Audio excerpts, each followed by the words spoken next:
ఇక రేపు సీఎంగా చంద్రబాబు ప్రమాణ స్వీకారం చేయనుండడంతో ప్రముఖులంతా విజయవాడ చేరుకుంటున్నారు. దీంతో గన్నవరం ఎయిర్పోర్ట్ బిజీగా మారింది.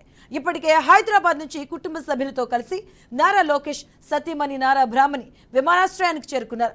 బాలకృష్ణ సతీమణితో పాటు చిరంజీవి, ఆయన సతీమణి కూడా గన్నవరం విమానాశ్రయానికి చేరుకున్నారు. ఇక అంతేకాకుండా బీజేపీ రాష్ట్ర ఇన్ఛార్జ్ సిద్ధార్థనాథ్ సింగ్ తో పాటు పలువురు ప్రముఖులు వచ్చారు. ఎయిర్పోర్ట్ లో అడుగుపెట్టిన వీరందరికీ పార్టీ శ్రేణులు, అభిమానులు ఘన స్వాగతం పలికారు. ఇక రేపు జరగనున్న ప్రమాణ స్వీకారోత్సవ వేడుకలో వీరంతా పాల్గొంటారు.